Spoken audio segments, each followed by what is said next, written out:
Thanks for the heaven's grace and the holy teachers' virtue. So today I would like to share with you the recording angel, the scripture of the recording angel. This class is for the staff member who have already take the vegetarian vows. So the first I would like to ask each of you, do you know the recording angel? Okay. Okay. So he said, no matter what you are doing, when or when, I'm always by your side. So what am I doing by your side? No matter if you do good deeds, bad deeds, all will not be left out. All will be overlooked. All will be recorded. So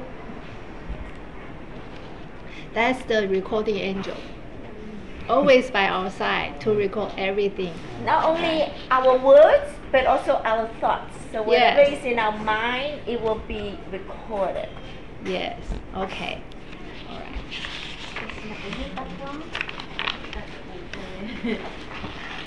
The background about the recording angel. Can you talk about this is a title. Just a title. It's a title for they're like everyone has one, so it's not just one. Oh, okay. Oh, it's more than oh, okay.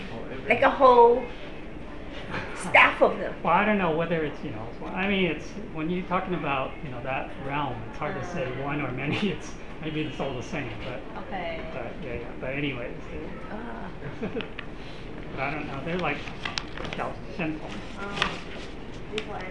Maybe there's one that follow each one of us. Yeah. We have our own. Okay. Yes. Okay. Since this class is related to the vegetarian vow, so the first I would like to talk about the disadvantage of eating meat and the advantage of vegetarian food. Okay. The disadvantage of eating meat. So the first, there are many chemicals in meat. Okay, and there are poisonous substances in meat. So meat is very easy to get infected. So to eat results in high cholesterol. So eating meat makes it easier for you to get sick. And eating meat can worsen our temper and habits. So with a large demand of meat, the livestock raising industry causes a lot of ecological problems. For example, 260 million acres of forests in the U.S. are cleared. Rainforests are also destroyed.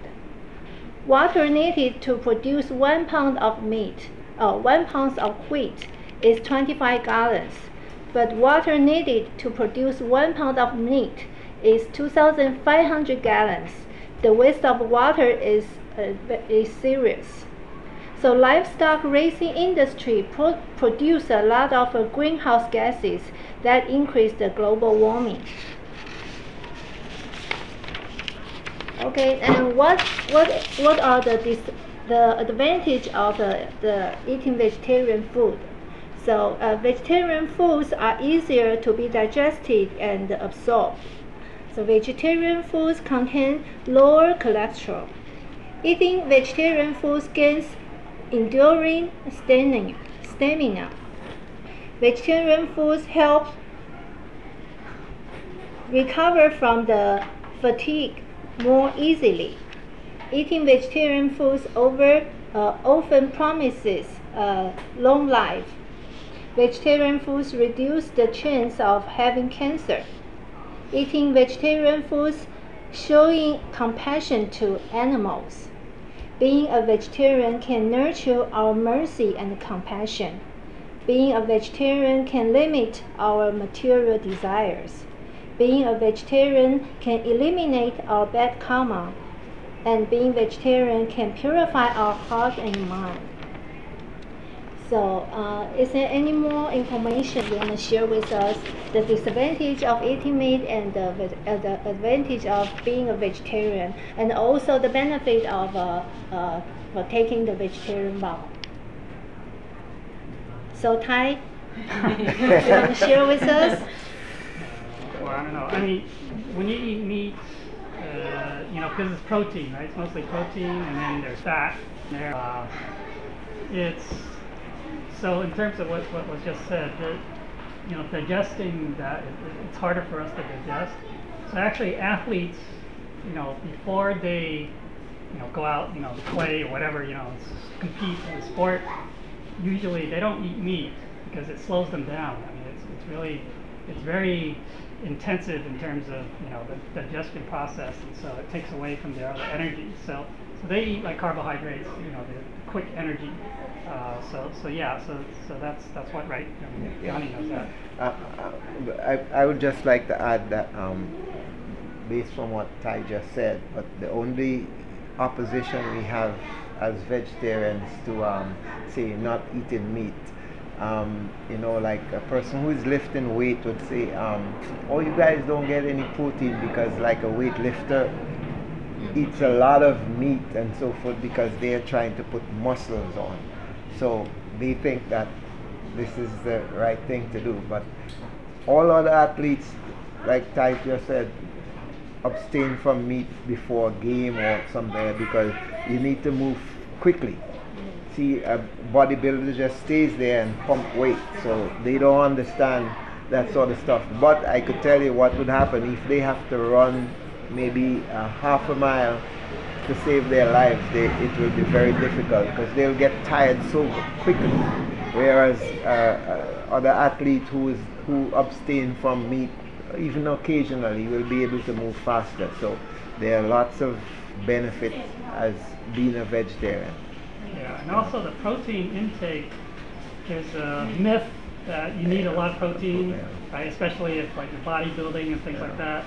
But actually, I forget, I don't know the number, but you really don't need that much protein. And there are vegan and you know, bodybuilders, so it's not you know, you don't necessarily have to get protein from meat. You know, if you need protein, right? Sorry, but meat do give you protein, but you actually can get more protein from plant-based foods than you actually get from meat. Plus, the plant-based protein digests much quicker than the meat protein, so the benefit is still, even though you're not getting as much. And protein, if it's not used or burnt up, turn into fat. So any angle you look at it, it's best to actually abstain from meat protein. I take a supplement of pea protein. Yeah, okay. Okay, it's made, you know, the green peas, Yeah. that has a lot of protein. Yeah. So I have to take a supplement because I don't really eat Yeah. properly. Yeah. So that's what you can do. Or you can get hemp seeds from the organic hemp store, seed, and you just sprinkle onto your rice or your vegetable. That also has a lot of protein. And lentils, beans. Well, beans has a problem because it makes you Gassy. You know, Well, not you all of like it. Yeah, not everyone. That's Not okay, everyone. yeah. Not everyone. Yeah. So basically, we can categorize being vegetarian as two main reasons. One is for health and one is for spiritual. Yeah. There's more than that. And the other one is you do not cause a bad karma. Karma. Yeah. That's the most important You one. can say that's spiritual. That's the Yeah, karma that's true. aspect. The compassion is another one. And environment. Compassion is Environment. an environment as well. Yeah. Now, how can we substitute for glucosamine if we don't the joint, the ligaments, you know, variable fat? I think coral, right? Coral is You could use the coral is one way, and the sea, well, things from the sea, like meaning like natural things like coral. You know the coral in the sea, right? And the sea. Coral It's an is animal. It's an animal. Yeah. I mean, they're little tiny It's an animals. animal. But you know what's left is the coral when they die. When they die, all the what's it called, seaweed? Seaweed we can The eat. seaweed, Yeah. yeah, the Seaweed, seaweed. Yeah, I think seaweed. Yeah. C-O-R-A-L? C-O-R-A-L, is that what Yeah, you oh, coral, Yeah, yeah, that's yeah. coral. It's an animal, and so- it also gives us a very okay. bad toxin. Okay, the people coral? that you buys coral in the fish tank, it gives off a very bad toxin in the air.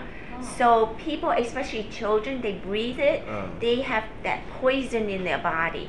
Then they have to go to the hospital, and the doctor finds out that it is from their fish tank. Okay. I saw it on the news one time. Okay, I didn't know that. Yeah. I So know be that careful that you don't buy. Nowadays, you can buy calcium that's derived from all types of plants. I'm not sure about the glucosamine. It Yeah. probably is also alternative to Yeah, I think bone-based. there should be alternative to that. Yeah. I know, like, I brought it Okay. from my mom because they cannot take omega. So, Oh, I yeah, No, do no, right, no, fish be- oil. yeah, because it's fish, yeah, yeah. Yeah. Yeah, those work. So, going back to the coral, so if the coral is an animal, so the seaweed, like like ones we call sea Are they moss. from coral? No, No. it's different, but it's in the sea, the Sea sea moss. moss and things like, and the green. Right. So what are those? Those are No, they're just plants. like They're vegetables. plants, yeah. Okay. It's just that coral. Coral. Coral, Okay. because there's a lot of little organisms, Oh, little. yeah. It looks so pretty, right? Yeah. Yeah. Because I Like noticed millions like you of could millions. see fishes going to feed on it all the time. So Yeah. I thought it was just more or less like just like a plant. So even No, though it's it's different, an animal. it's an animal. Yeah. Okay. Going back to Lecture Juice topic on why we should make the vegetarian vow. This morning lecture, Lou just shared with us. When Yes. we make this vow, it's like we register ourselves as a vegetarian in heaven, and Buddhas and saints, they will help us. They will give us some kind of assistance. And Buddhas and saints always say when we have a vow that we have the willpower that will not waver or falter. Plus, this is like a proof. We don't take the vow, then even heaven, according to Lecture Lou's slide, even heaven cannot be our witness, cannot testify that we are vegetarian. So that's a proof. Yeah. Yeah, I mean, it's you make a promise, or you make it's a strong. I mean, we can say, oh, I'm vegetarian, but unless you actually make a promise or whatever, say, oh, I'll never eat meat again, then it's maybe one day you decide, you can change your mind, right? So you make a promise, you can't break the promise, the vow, right? So that's more. That is different. It's just like in society and laws, right? I mean, you have to write it down. If you don't, or whatever, it becomes binding. Yeah, Right, it becomes binding unless Marriage. Yeah, same thing. Right? It's like a contract. So same idea. But for those who just receive down, you cannot, you have to be vegetarian. You're going to hold back and say, no, I'm not going to come to the temple because one of the... It depends on the individual. Yeah. I know, Because because I suggested to my friend, because I'm not a pure vegetarian, you see. I still tempted, I always tell my mom, well, how can I be a vegetarian? And then my mom always tell me, at a moment in time, she will when the time is right. when the time is right, you will, but when you tell your co-worker or your friends, don't push it that it's going to be a vegetarian, you have to be a vegetarian, because you're going to be afraid and they don't come. Well, actually, I always incorporate that into my three treasure. And I always tell them, it's not mandatory, it's all up to the individual. But when I do incorporate that into my three treasure, a lot of the people that listen to the Cause and Effect, they immediately became 100% vegetarian. Wow. I had this family, Caucasian, okay?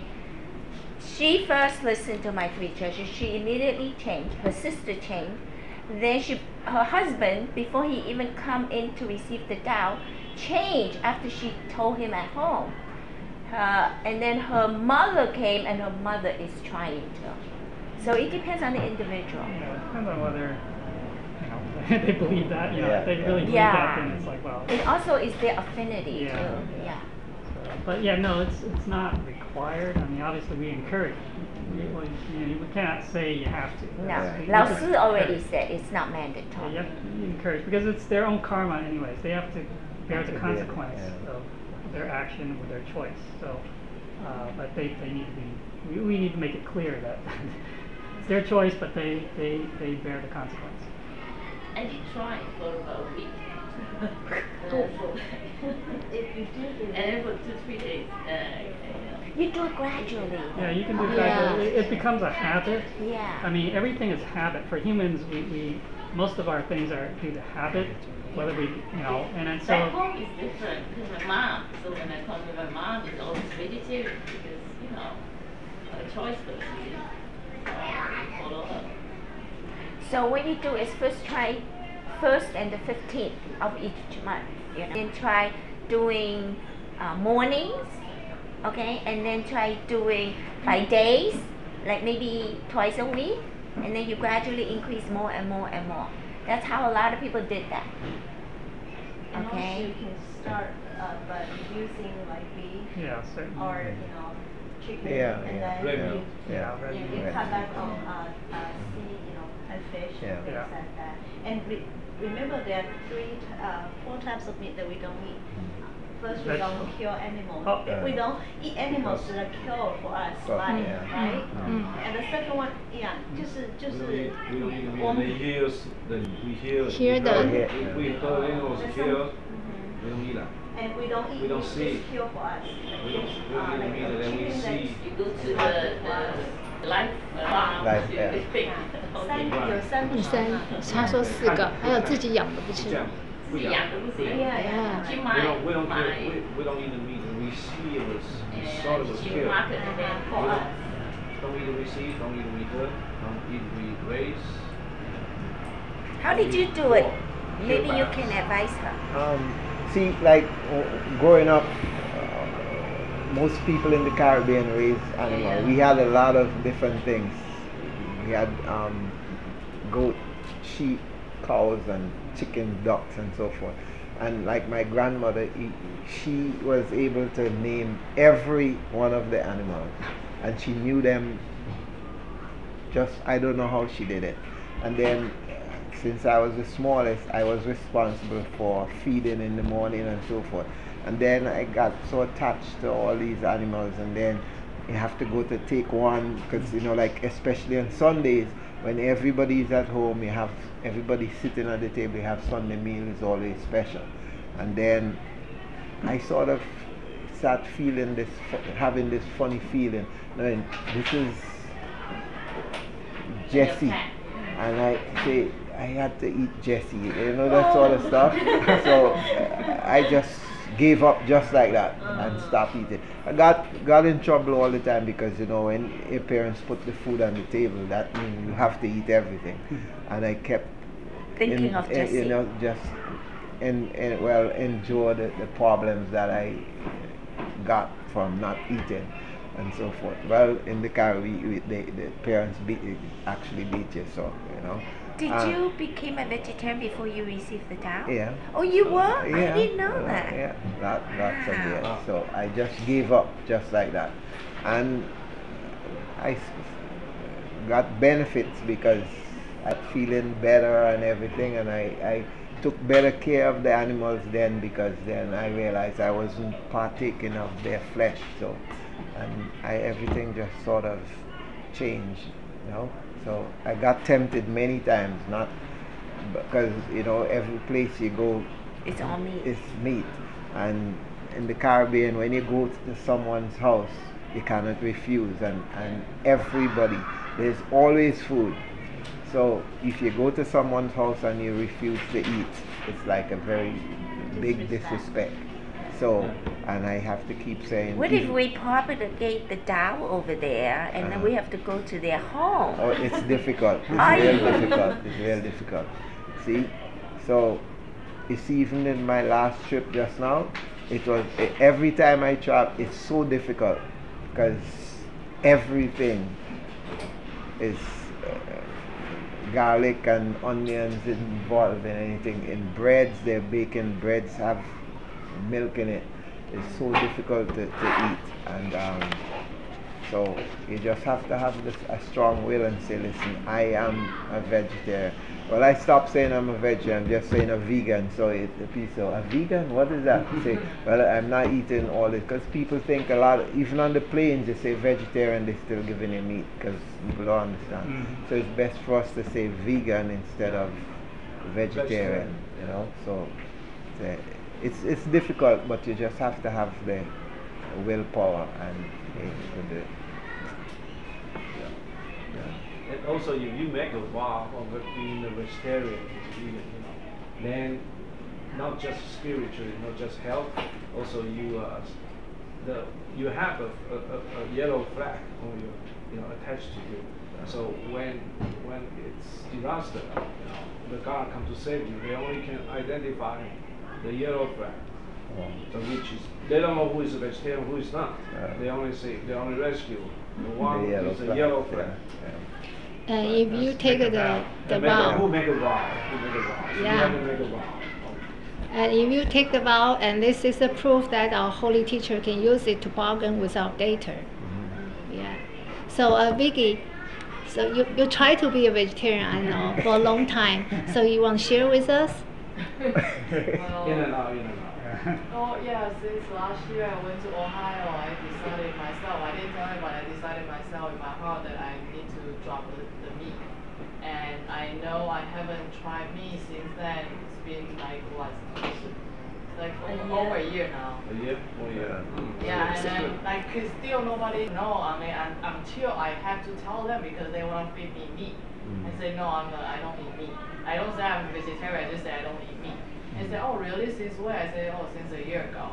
And they have been asking me why, and then what have I been changed?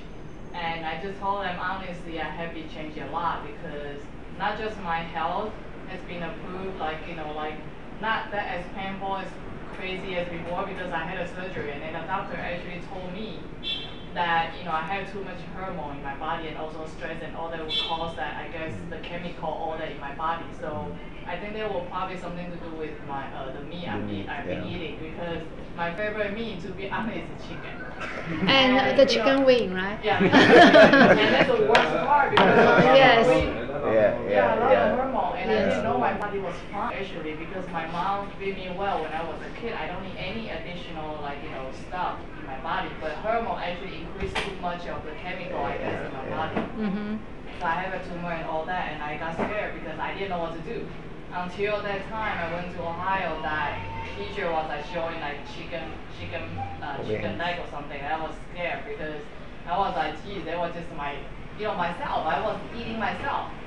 So all of a sudden, I was like, okay, maybe it's time. I'll just go home and try it because I don't know. I just started to try it, and now even though I was craving, I'm still craving for meat. To be honest, I'm still craving because when I get hungry. When I saw the meat, I was so struggling because I didn't know if I should eat it. But I know, I keep telling myself it's all because of the sauce. Because I forgot who told me that it's all because of the sauce. It's not because of the meat tastes good. It's just because of the sauce. Yeah, it's a taste. It's just a flavor. So I can put that in veggie or all kinds of stuff. And I say, oh, okay, then I don't get hungry. So I start to, look for veggie to eat and all that, and then I'm fine. So it's so much time that I even tell my friend they know I'm a vegetarian. I still tell them, oh my God, I'm still craving for meat. What should I do? They say, oh, have vegetarian vow. Not until she stops the craving. That's scary. Don't tell her until she stops the craving. Yeah, I have to, because I think that is my task. Do you dream about eating meat? No. Okay. Yeah, thank God. Did you, every time when you have a craving, right? Yeah. So you never succumb or surrender to the craving? That's So it's a good. Because I still taking something. I know I keep telling myself it's just a desire I want. I have to control myself. It's just because I'm too starving. You know, I've got nothing in my body, and I just need food, and I just keep telling, like subconsciously telling myself that's just the desire I want. And that's just something that, you know, I need food. That's it. I just keep telling myself, and I say, okay, that's it. And I still not touching any meat at all till now. So because I know even the meat right in front of me, I still won't touch it. It just feels it's disgusting good. to me. Yeah. That's how you should look at chickens too. Not only meat, chickens too. Yeah, when I saw chicken, I just can't. Any form of chicken, I cannot stop it thinking about it. I was like, oh my goodness. I so far, like, you know, I control myself pretty well on that. Be careful. Here, I do that for you. Oh, that's a. Oh, wait,你要不要水？哦，不要，谢谢。 I thought she wanted a cup. She don't want a cup. But it's good because the meat takes such a long time to digest or just leave the body. But chicken leave faster, but it also stays a long time in the body. So Yeah, stays in there for a few days. The Yeah. doctor told me because this doctor is the intestine doctor. He says it stays there for a few days. Yeah. Whereas vegetarian, after a few hours, we get rid of whatever is in our body. Yeah. So it's Fiber. healthier. yeah, the fiber. Fiber. See, basically to make it simple, it's like one meal push the other out. See, Yeah. because so once you, and if you know it's like a vegetarian, you eat, it feels full, but in a little while you feel like eating again. Like a meat eater, you eat and your stomach feel heavy and full, and it takes a longer time to eat again because the food is not digested. You know? So that's why you see a lot of meat eaters, they get a big stomach because they're packing and packing. And if you keep pushing that meat inside between the crevices of the stomach, it stays there. It never leaves. So it's I think there's one thing that I quit eating meat because I easy to keep my belly flat because it's digest faster and easy. I don't need to work out that much until my stomach is flat. So that's one thing I'm very great that I don't eat meat anymore because I had an experience eating meat. And so many times I cannot get rid of all the junk in my body. It's just not too easy, and then I have to constantly working out. If I stop, then it just keep growing like nonstop. There's your constipation too. Yeah. Also, and then I cannot like keep nonstop like hiccup or heartburn very easily too. All the disease, all of a sudden you feel like it's all coming up. So Yes. Helps a lot. The banana, avocado, peanut in your pocket. So when you are hungry, so eat some. You can easily release the feeling of hungry. Yes. Banana. It's very Eat good. a vegetable and a fruit that you love. So when you think of chicken, you go for that fruit or vegetable. Just Alright. get about 6 pistachio in your pocket every day and. Only 6? No, because it's gonna get too bulky, So, okay. Because for me, I usually stock up fruits. Oh, Bread okay. and fruits. So my meal is just, dinner is just fruits. That's good. Also the Vivian. Vivian. So do you eat vegetarian food every day? At my mom's I do, and then my dad, he gives us seafood. Seafood? Yeah. I mean, well, like he doesn't give us that much meat anymore, but like on occasion, if he's making, like I don't know if you know what kanji is. Yeah. Yeah. Kanji is a seafood, right? Yeah, and he would put some like fish in it. But and most times like he won't really cook that much meat because that like it's like we consider it bad to eat meat, so he's like, okay, I'll just give you this. Yeah, you can tell him in advance before he cooks. So maybe he's more accommodating. Oh, Kanji, I always wake up late. He gets up in the morning. Oh, you tell him the night Yeah. before. Yeah. He said, I don't want any meat or fish in the kanji. So Rochelle, Cindy, you wanna share with us? You're a vegetarian right now. Do you have hard time eating lunch in school when you're vegetarian? No, we have. Because Ryan used to. He would come home and then he would say, yeah, no. He come, I give him a lunch box. He comes home with all the food that I pack in there every day. He doesn't eat. I said, Ryan, how come you don't eat lunch in school? Because I cannot stand watching people eating all that meat. It turns me off. Okay. So he had trouble, watching people eat meat like that. How about you, Rochelle? Well, I became a vegetarian like 7th grade, I think. And I remember loving meat. I loved eating meat. So it took me like a year to become vegetarian, so hard. And then like in school, my favorite was like popcorn chicken. And I really loved them, and then it made me really sad I couldn't eat them. But then like I had to control myself, and that took a while. But then I eventually got like the hang of it. I got used to not having that meat in my body, so I guess like that just naturally pushed me away from the meat, and I just started to eat vegetables more. And it took me a year, but I finally did it. And like now when I see meat, I don't feel anything towards it. I don't even look at the meat, to be honest. I just walk away from it because it means nothing to me. So, Maybe you can help Vicky.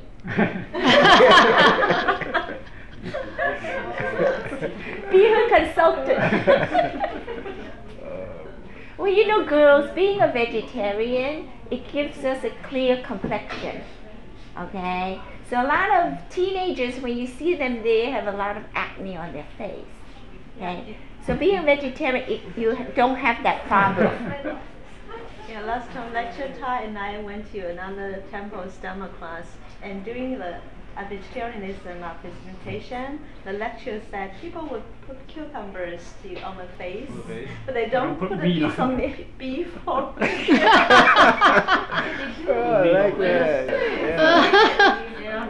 They put a piece of Well, when they have a black eye, they put a stick on the eye. But you can also put a bag of frozen vegetable on the eye. Well, Lady Gaga.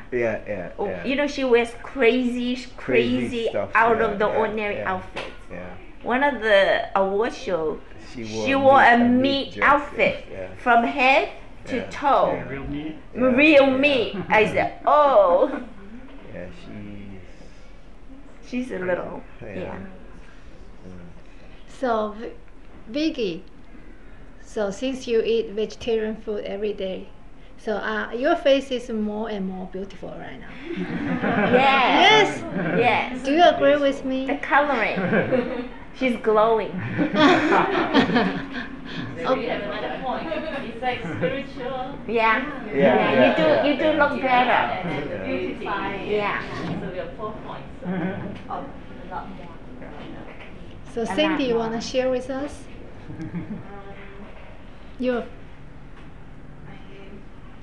I became vegetarian when I was really young.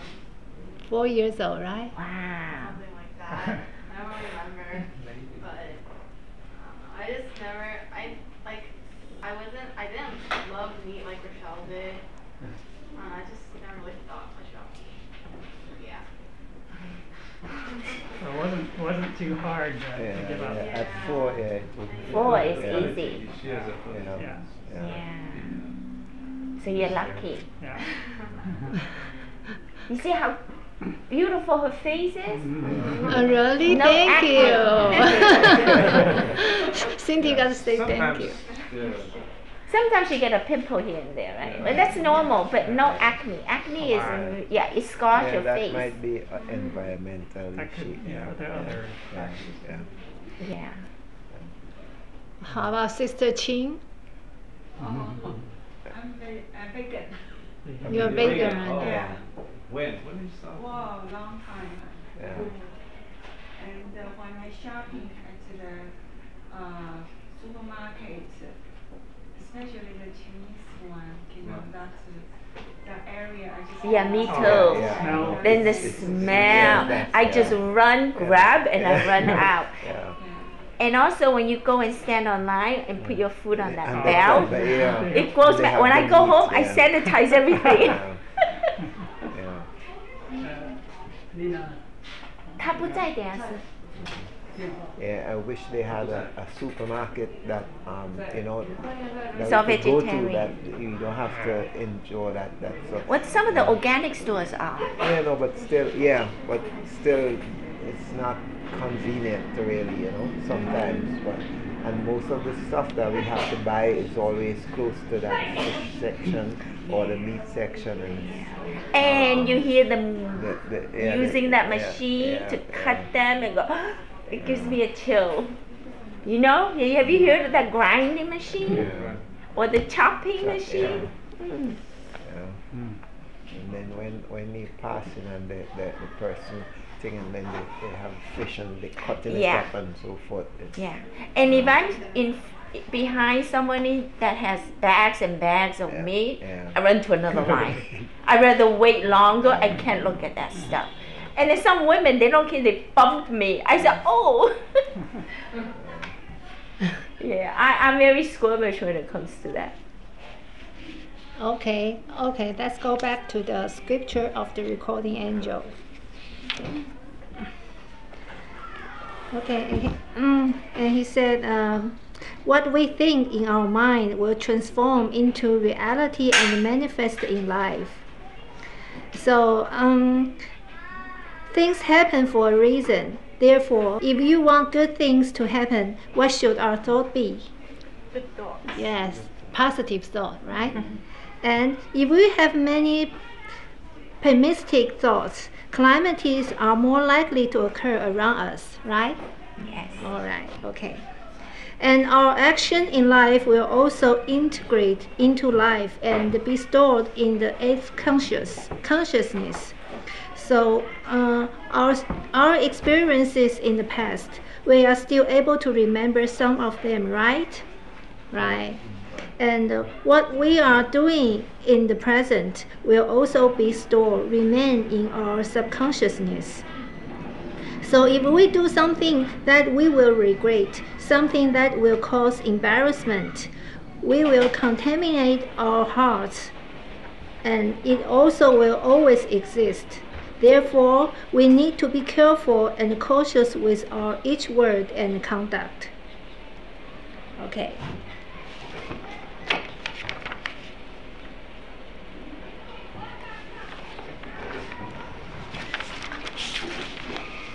And what is the most important part of cultivating Tao? It is cultivating our own heart and correcting our bad behaviors and habits. We must begin with the repeating our Tao knowledge. This is the way we are able to help, motivate, and guide others. So we must require more of ourselves, continue improving day by day, and improve even more each day.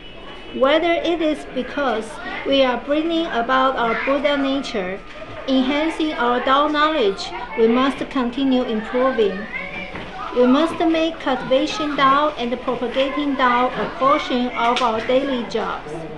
For example, if we open a restaurant, we must have fresh food supplies, have good cooking skills, and other requirements to have a successful business.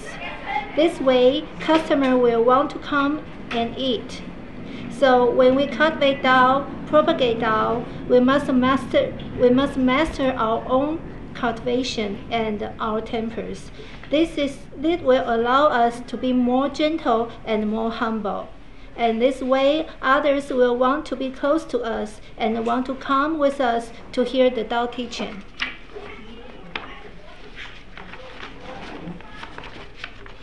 So here is the general knowledge of the Tao education. So everybody, we have the handout. Okay, the first one, the 15 precepts of Tao are temple regulations. So temple regulations is very important. There is a temple ladder, and if we do not follow the regulations and climb the ladder, how can we expect to reach heaven? So there were 15 precepts of Tao. The first one, to respect the immortals, Buddhas, and the saints. And the second, to follow the senior members and to lead the junior members. And the third, to behave with the dignity and the righteousness. Refrain from recklessness, dignify our actions, encounter our thoughts, correct our behavior. The fourth, to follow the principles of. The fifth, to take responsibilities for our actions. The sixth, to value the sacred and to discount the worldly. The seventh, to be humble and amiable. The eighth, do not discard the holy teaching, including the books and the scriptures. The ninth, do not be attached to forms or appearances. The 10th, to be honest and clear in transactions. The 11th, to report to one's elder when leaving and returning. And the 12th, to maintain the order of the lineage of Tao. Do not create confusion, chaos in the system of Tao. The 13th, to appreciate public property. Take care of temple property and do not waste the temple resources. The 14th, be flexible and enthusiastic in dealing with any situation. The 15th, be prudent, cautious in speech and conduct. Is there any question? We should try to memorize these, okay? Because it's very important to know these 15 rules and regulations. So lecture Jean. So can you tell us how to remember it? Oh, I do it in groups of 5. Okay, you got to do it in the same order. Because when the Buddhas come, they will test you. What is number 5? Or what is number 2? Okay, so I memorize it in groups of 5. And then once I'm familiar with the first group, then I go to the second group. And then the third group. It'll make it easier. I guess because we don't read Chinese, we can memorize it in English. Okay? Okay, thank you. Okay, the second, we come to cultivate and propagate Tao to transcend the 6 realms of reincarnation. So what are the 6 paths of transmigration? Rochelle, can you read for us what are the 6 paths of transmigration? The 6th path of transmigration of the soul: temporary celestial heaven, ashram, human, 3 virtuous realms and paths, hell, hunting ghost, animal, 3 evil realms or paths. Okay, is there any question? No? Okay. Can you explain about 6? Number 6? No. Oh, the time is limit. There's a 10 minutes to. Only 10 minutes? Yes, all we left is 10 minutes. You are given only 10 minutes, no? Can you explain Asura? Okay, Yeah, Asura. Asura. Everybody is Asura. confused about Asura. The opposite of the celestial diva.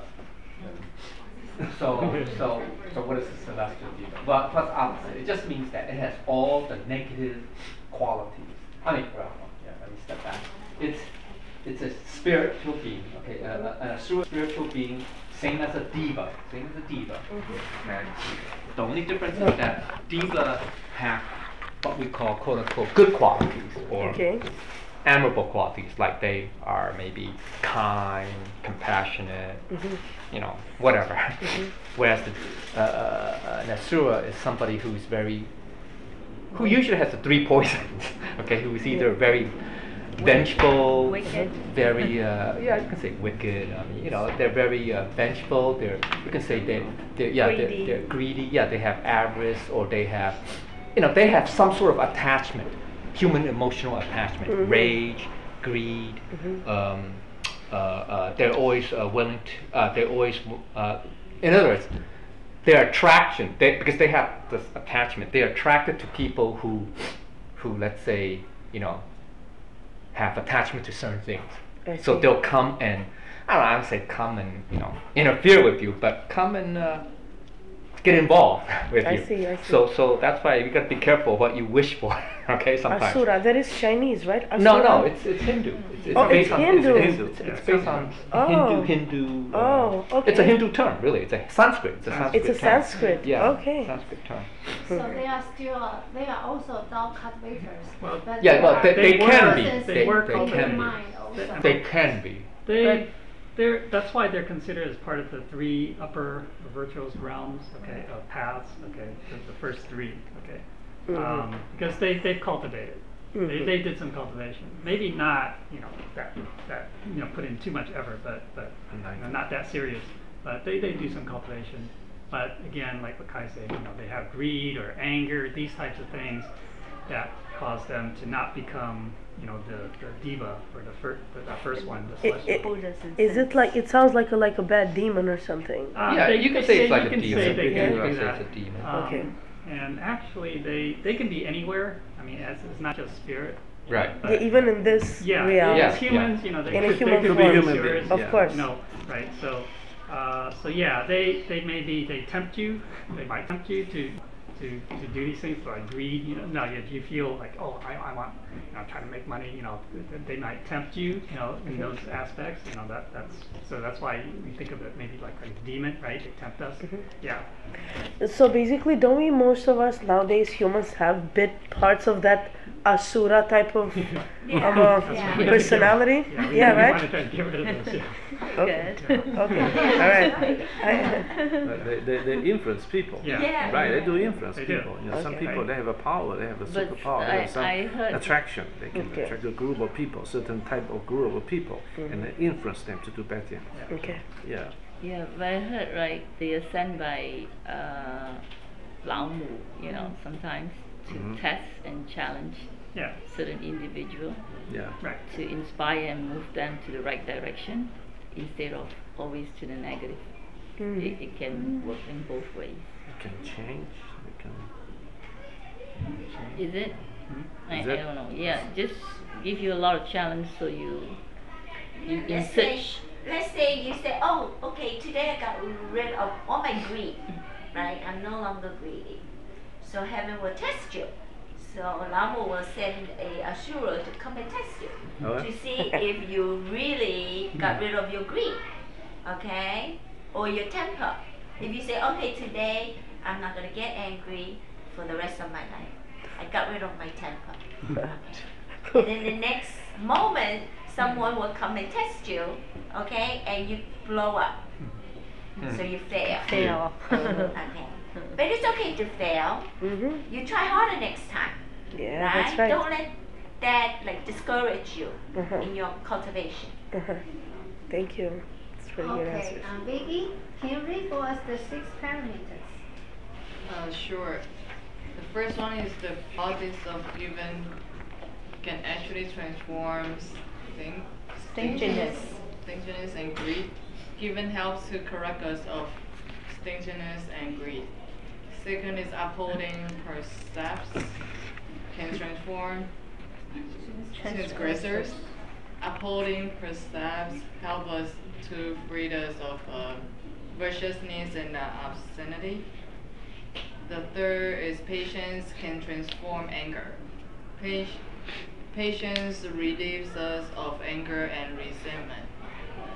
Number 4 is diligence can transform laziness. Patience, diligence helps us get rid of laziness.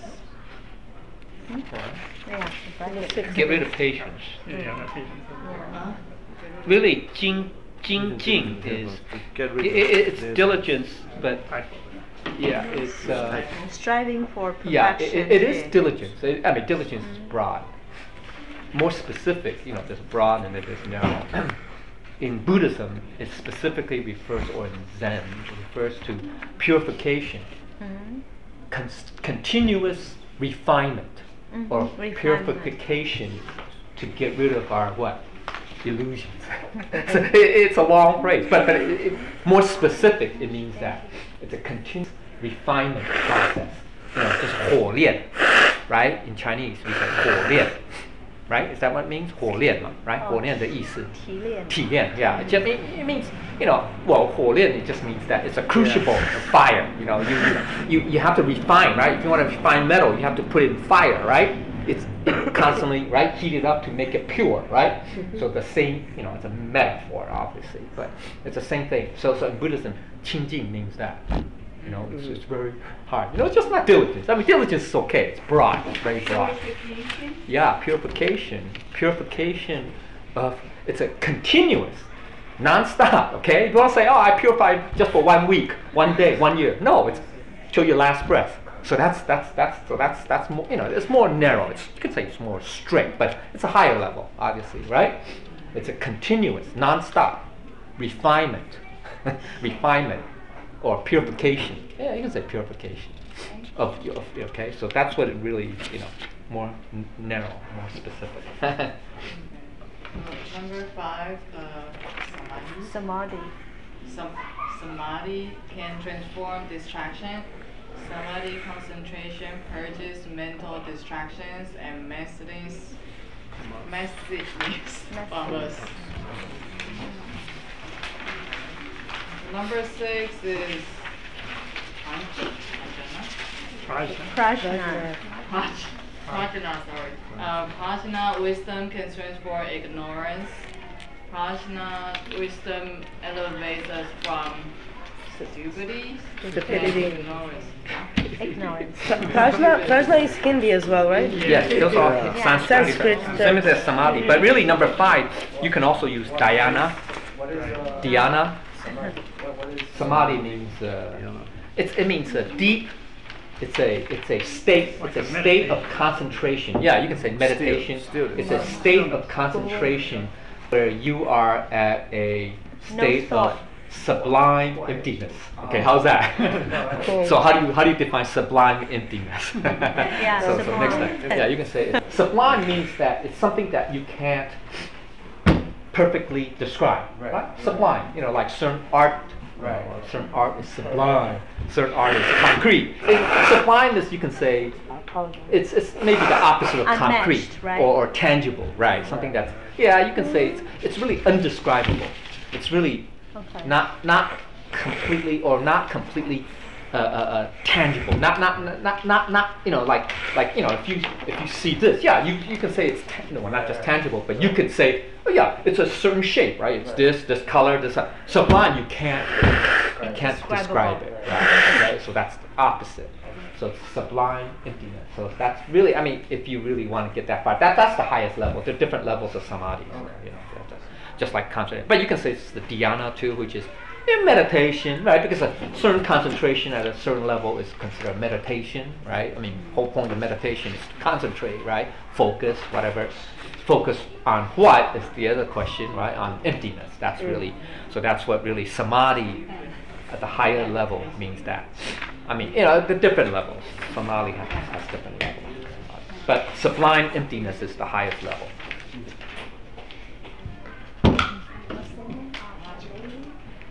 Platina. Correct. Can I read the fourth one? Yes. 3 realms of salvation? Yes.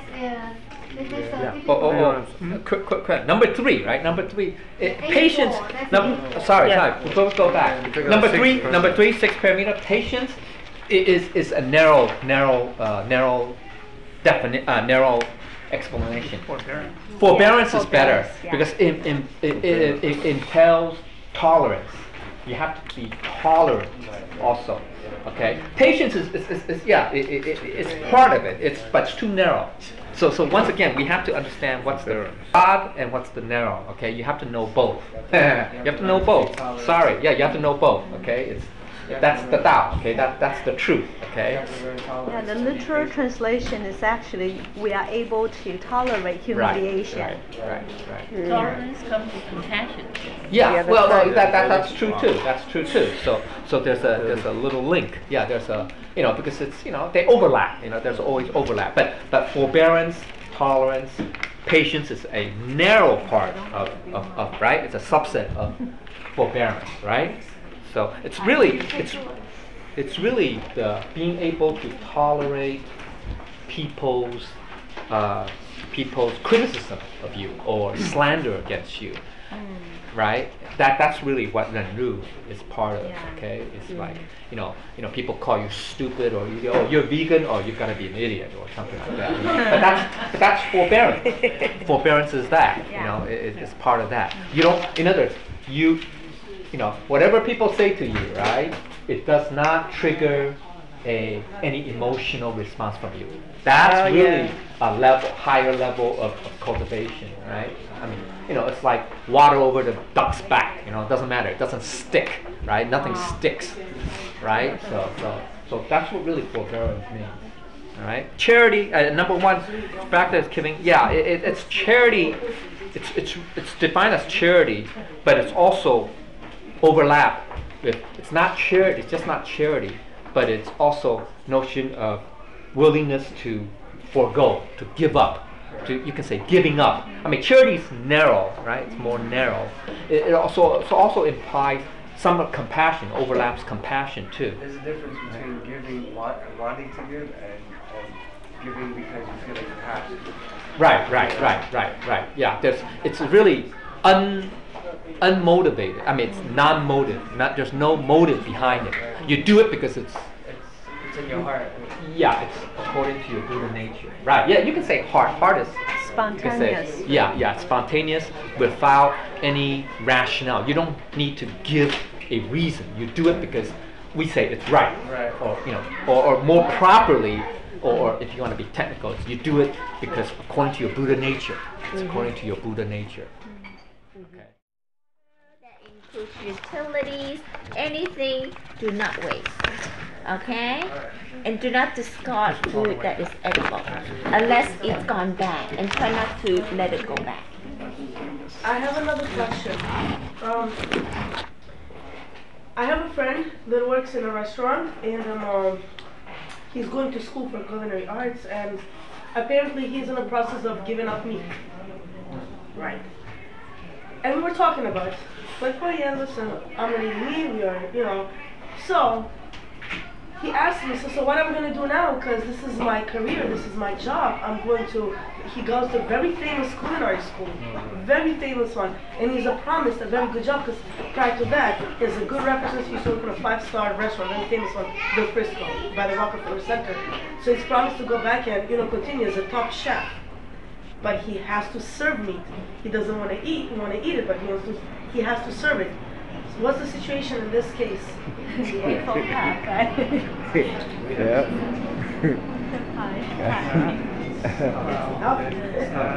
can try to persuade him to become a vegetarian chef. I know. I actually know people like that, but it's a matter of professionalism here. He wants to become this super top chef, meaning that he will know how to cook everything. You feel me? It's like, and it's a part of schooling because he's going to school for that. He can't escape touching meat, killing crabs right there on the spot, which is very bad. Yes. It's very bad for karma, but it's a tough choice. And you know what I personally think? It all matters how much of a spiritual warrior are you. To me, it's everything or nothing. If that was me, I would just quit the school. Yeah. You're very wise. So great. Yeah. I mean, but he can be the top vegan chef, okay? And we will all go and support him. So we should advise him that when the times come to the restaurant, we will be there. Yeah, we will be there. This is a school, he can go and learn how to do all this stuff, but then once he's done, he can do that. But for now, he has to do this because he's paying for the school. Well, he has to embrace the fact that he has to burn a lot of karma. After the school. Yeah.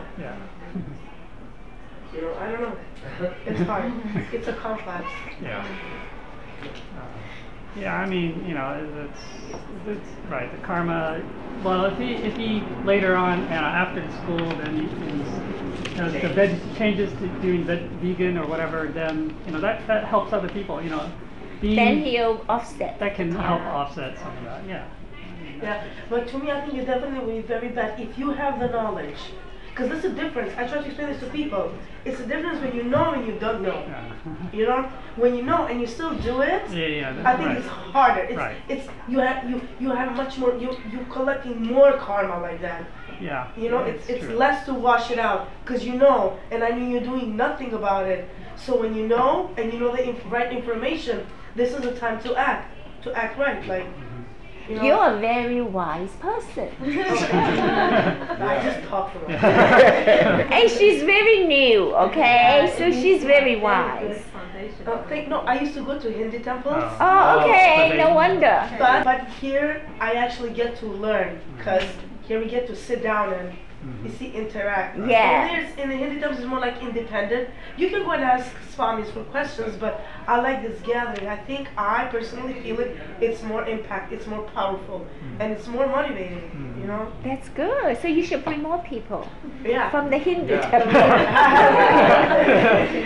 Remember, this is the source, okay?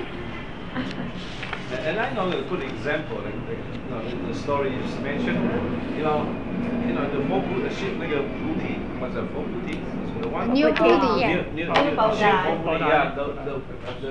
The main chef of the new restaurant, it's vegetarian restaurant. He used to be, I guess he used to be the meat, the very, very famous chef. And then once he received a Tao, he properly get the Tao, he cultivated, and he changed his mind. He quit the job. And he quit the job and he go to the veggie school to learn how to cook the veggie. And then now he opened his store. I know a person that's too. the affinity. Once it's all up to yourself. When you want to quit your karma right now, right moment.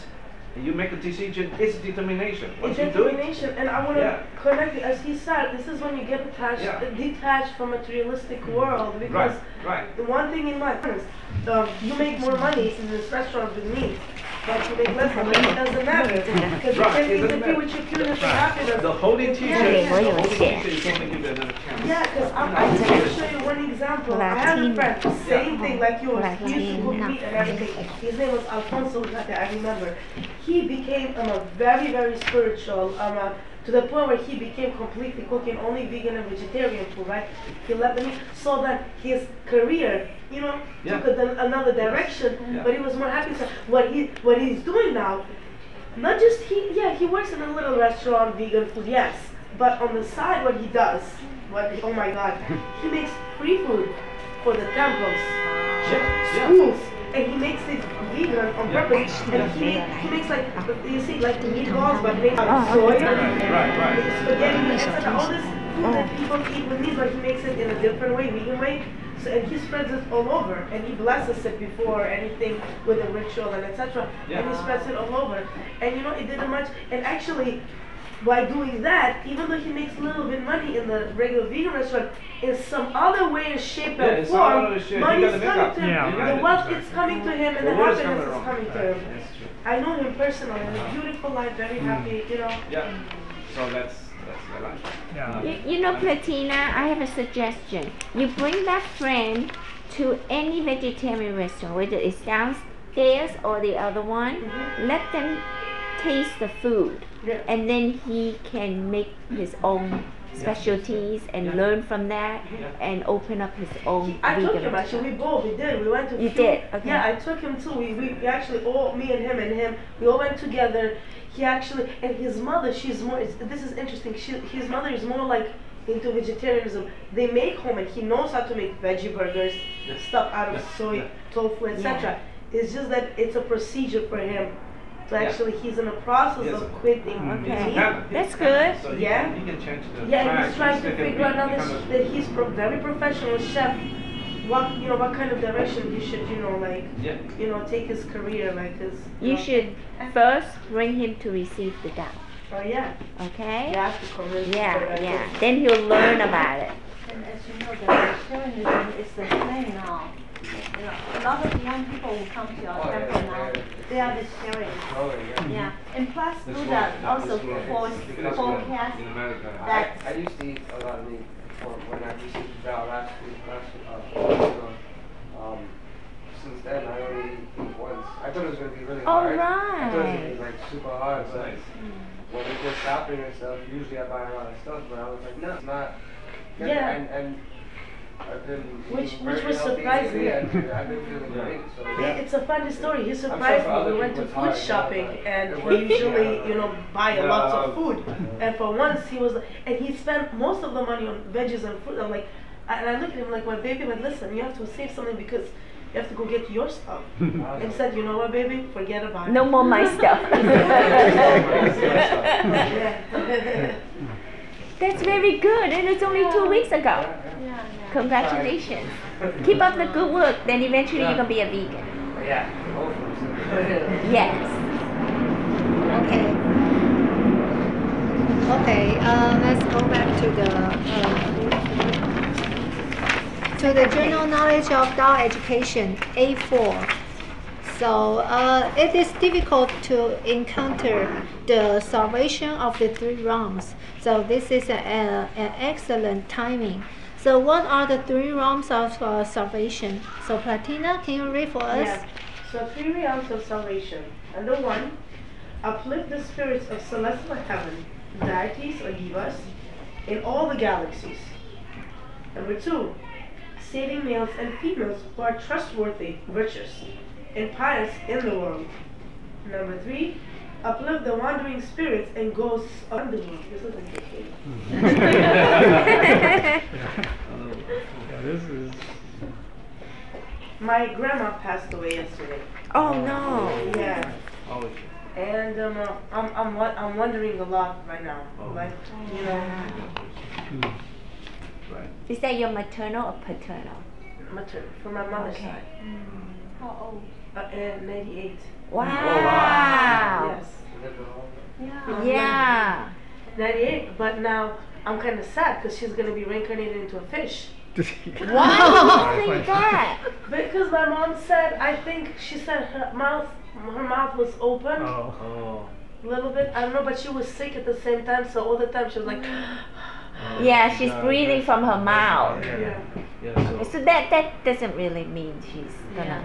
Okay, it was because she was sick like that. And then my friend gonna end up eating her. No. So negatively. Okay, this is what you're gonna do. Okay, because you're such a wise person, right? You're gonna be doing more and earning more merits, and that's how she's gonna benefit. So the more merits you have, eventually you can uplift her into absolute heaven. That's what your goal is right now. Okay? So you don't have to worry about her. Alright? So she's depending on you right now. Okay? Don't feel sad because I lost my mom a month and a half ago. Wow. Alright? So it was very hard for me because I live with her every day of my life. I accept that. I accept it with no deep sadness, but the only thing that hurts me is that I haven't been back home in 9 years. And that's one woman that raised me basically, and she kept telling me on the phone, I'm not going over there, I'm fighting, I'm gonna stay alive until you be able to come and see me. And now it hurts me, and it hurts me because within 3 years I lost first my other grandma, my auntie, who actually, she gave a lot to my career. She made me a concert pianist that I was back home. She was with me throughout my college, my career, every performance of mine. She passed away, and my grandma just passed away yesterday, and it's like this thing, this sense of guilt inside me because I was supposed to do my homework and do things that I was supposed to do here and just go visit, and I didn't, and now I... Okay, so from now on, you come to class every Sunday. You do as much as you can for your grandmother. For all of them? Yeah, for all of them. Yeah. Alright? Yeah. So don't feel bad. Right. At least you receive the Tao and she won't be suffering. That's the positive side. Waiting for you to uplift her. Alright. Okay, the next one, A5. If we wish to cultivate heaven's Tao, we should start from the human Tao. So do you know what are the 3 cardinal guides and the 5 constants? Ashley, can you read for us? Yes. 3 cardinal guides. Superior guides subordinate, father guides son, husband guides wife. 5 constants? 5 constants.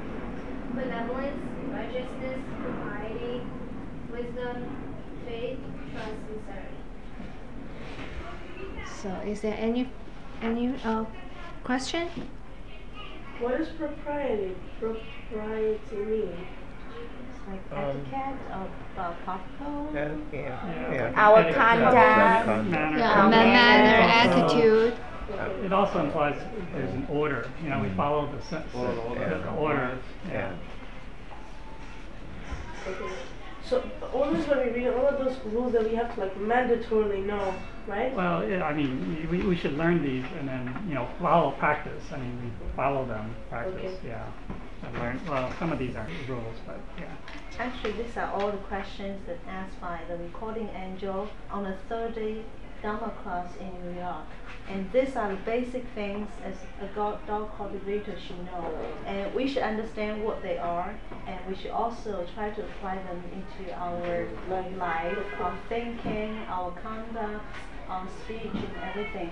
And that's why we have this translated so that people like you who don't understand Chinese can also know what are the requisites for a dog cultivator. All right. The next A6, the 4 ethical principles and the 8 virtues. Cindy, can you read for us? 4 ethical principles: propriety, righteousness, integrity, and shame. And the 8 virtues? 8 virtues: filial piety, brotherhood, loyalty, faith, sincerity, righteousness, integrity, and shame.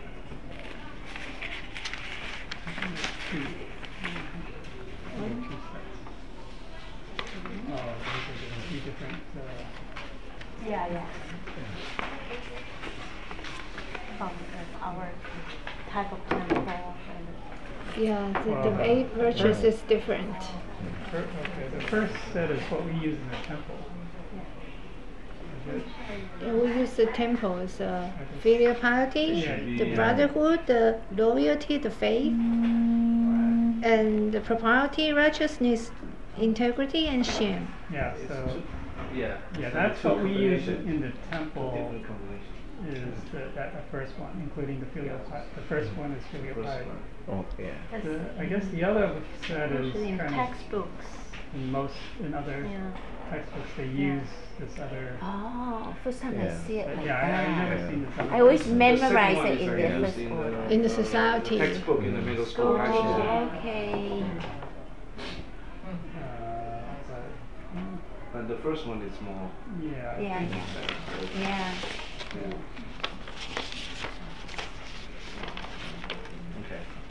Okay. And the A6 and the A7. We're going to have special class on this 5 constant and 8 virtue down in future for the English class. Okay. So we talk about that in detail. Okay, let's go to the A7. The 5 ethical relationships. The first one, the superior should be just, while the subordinate should be righteous. Right. And the second one, the parent should be benevolent, while the child should be filial. Right. And the third one, the husband and wife should be differentiated, and the brother and the sister should be orderly, and the friends should be trust each other.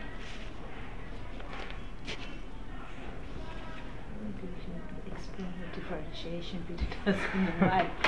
Yes, husband and wife. Yeah. Husband and wife have their own individual roles, right?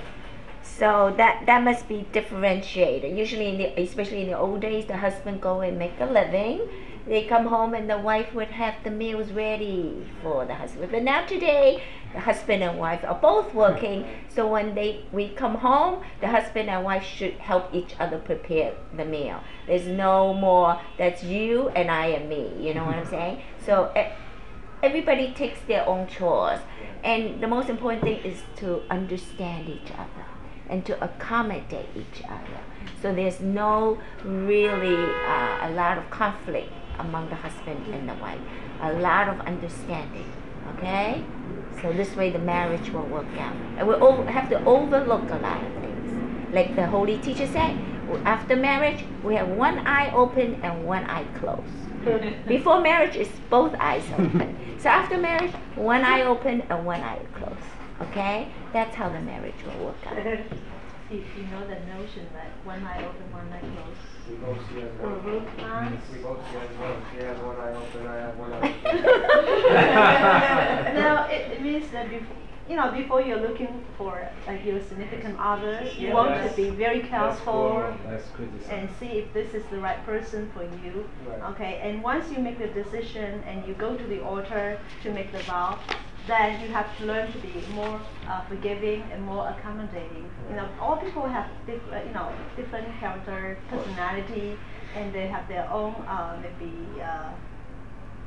habits, idiosyncrasy. right? Yeah. So we just look at the big picture instead of just looking at using that we say a microscope or to magnify their faults. Then there will be a lot of clashes. Right. We're always focused on the positive, not just husband and wife, in everybody. Yes. We overlook the faults. Everybody has faults. We have a lot of faults, right? Everybody has. But we look on the positive of every person. Then we will be happy. Okay, and the AA, what are the three great virtues? Sister Chin, can you read for us? The first one is wisdom. Second is benevolence. Benevolence. Benevolence. The third one, courage and bravery.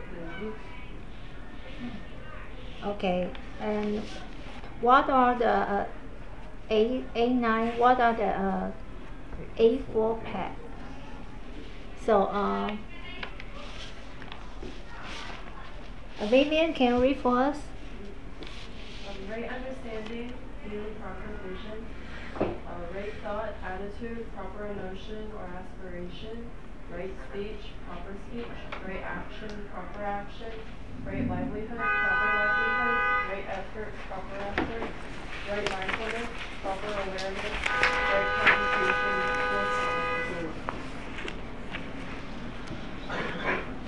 Is there any question? So your question, Platina, before was actually the fifth one, the right livelihood, regarding your friend.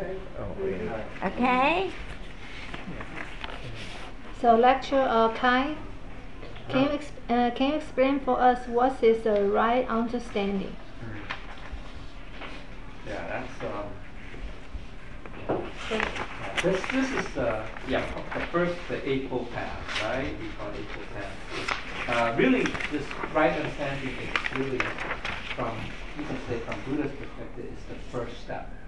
Because the rest, the other stuff afterwards, if you don't have a proper understanding, you're not going to do it right. Yeah, that's very important. So that's what it's the first. Okay, he didn't put the other, the right, for example, the right concentration or full samadhi at the first.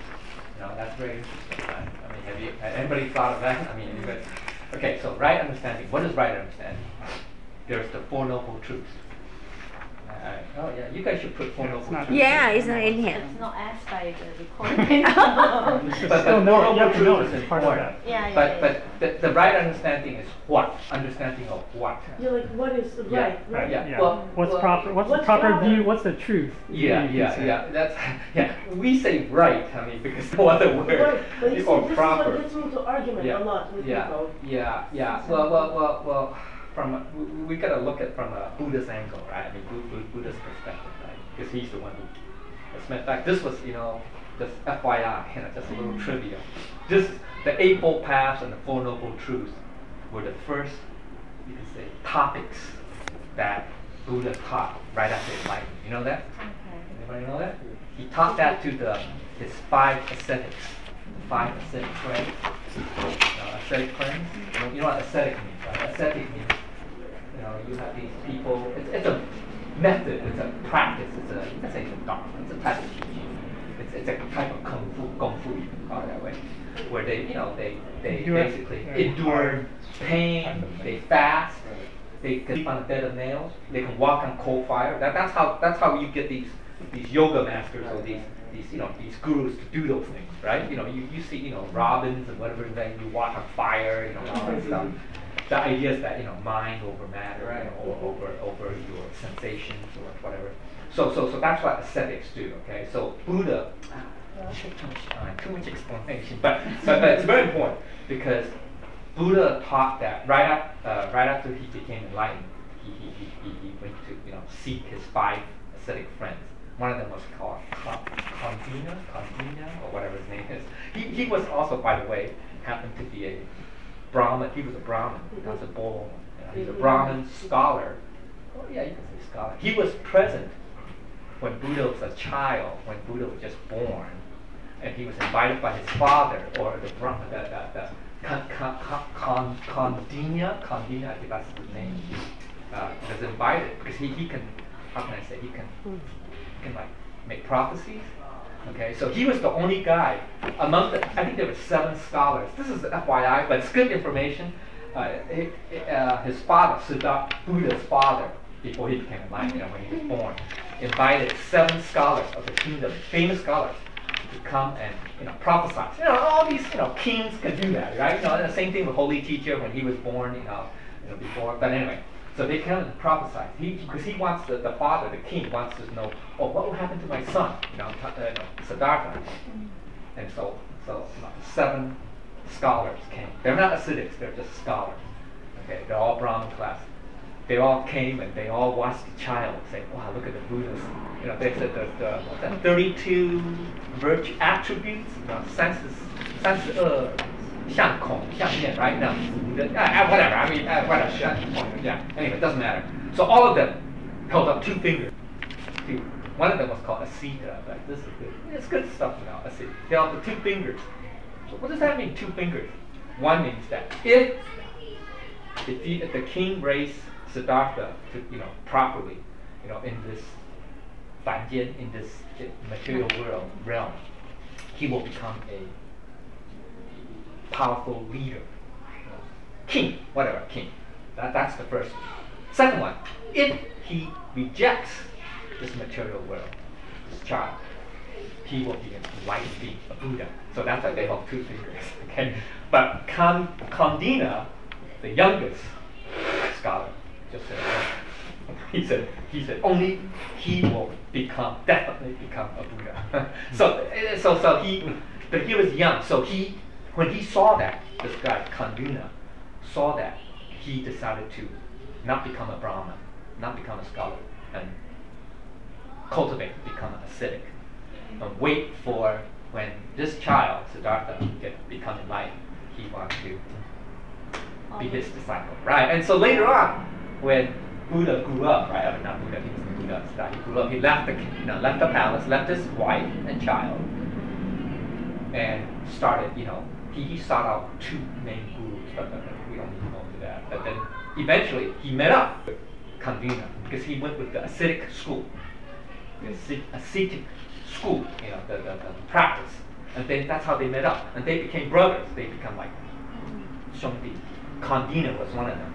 Okay, was originally the scholar who prophesied that Buddha will become, well, Siddhartha will become a Buddha. Anyway, so they practice ascetic.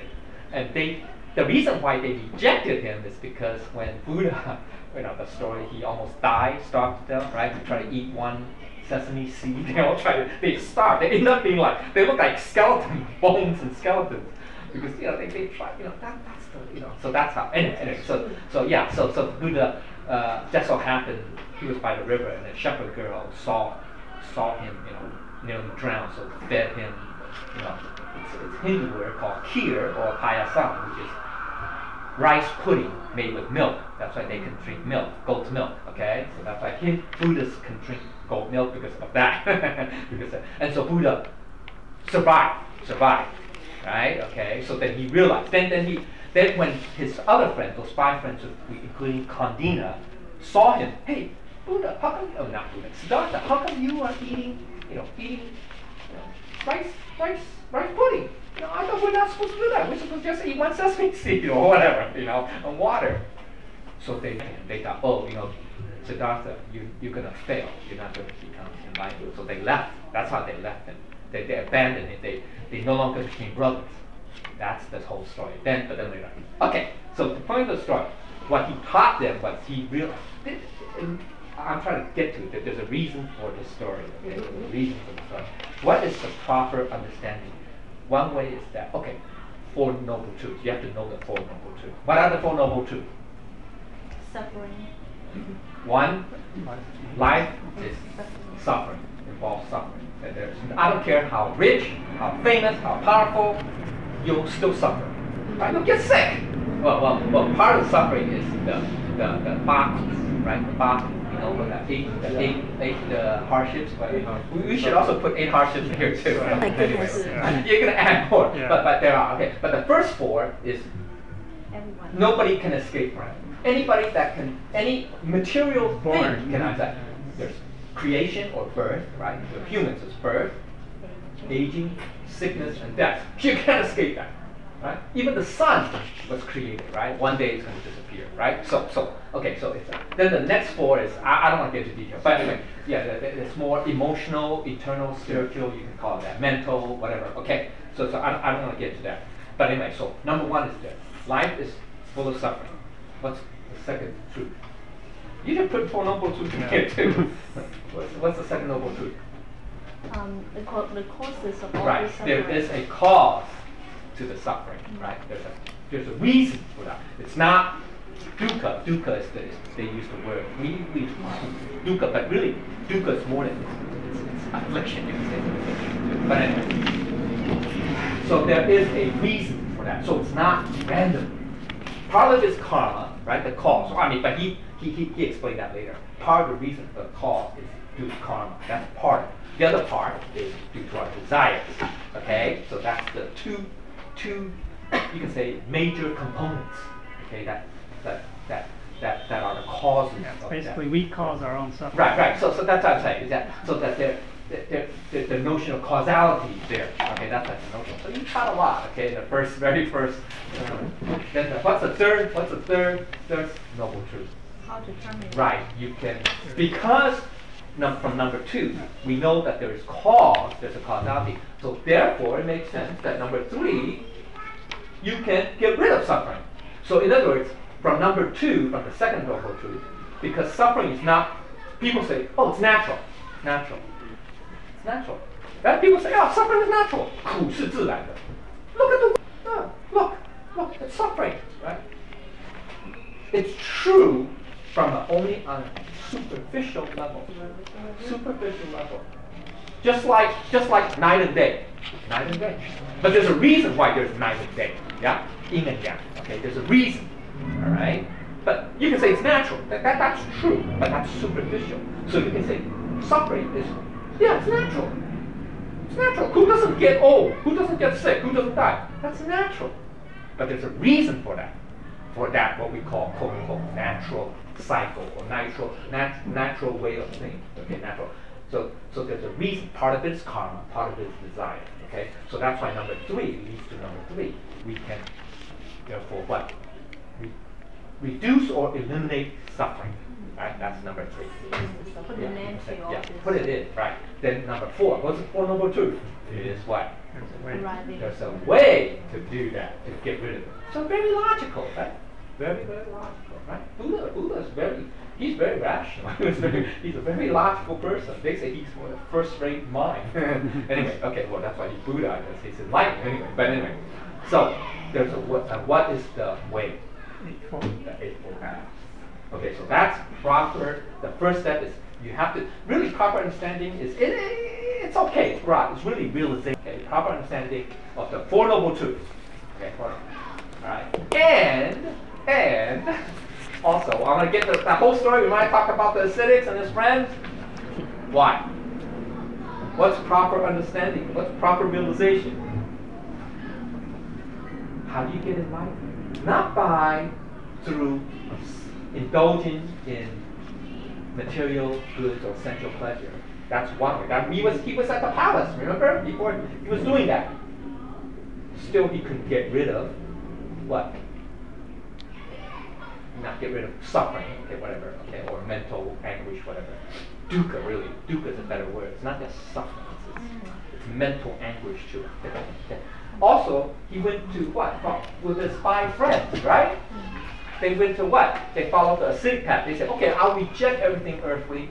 I'll starve myself. I'll wear rags. I'll eat only 1 sesame seed a day with water. He said, that's wrong too. So that's what proper understanding means too. Okay, thank you. Okay. Hi. Thank you so much. Sorry. No, but really that's the most important, because once you realize that, no, what I want to get at, then the next step is what? Then you realize what is the true meaning of life. That's really all encompassed in Zhen Jian, okay? Yeah. Then once you follow that, then everything becomes logical. Everything makes sense. Oh, if I know what's the true meaning of life, I know I can't go to these extremes. It's called the middle way, Zhongyong. Zhongyong is really included in Zhen Jian. Okay? Yes. Thank you. All right? Thank you so much. I have a question regarding to that, but I'm going to save it for the end. Okay? Okay, and I'm sorry. so okay, let's go to A10. There are 3 kinds of people that Buddha cannot enlighten. The first one, people without affinity. Second one, people without faith. Third one, people without vows. Okay, let's go to the A11. When everybody received Tao, what vows did we all make? There are 10 great vows. The first one, to be sincere and constantly adhere to the great truth. The second one, the gentleman, to be truthful in repentance. And the ladies, to be truthful in cultivation. And the third one, do not be deceitful and pretentious. And fourth one, do not retreat from difficulties and not strive forward. The fifth one, do not deceive or renounce teachers or patriarchs. The sixth one, do not disrespect, despise our predecessors and seniors. The seventh, do not ignore the rules and regulations of Tao. The eighth, do not disclose the heavenly secret. The ninth, do not conceal the message of Tao. Do not manifest the Tao. The 10th, gentlemen, always put in your best effort according to your ability. The ladies, always sincere and diligently cultivate Tao. Thank you so much. So the translator came.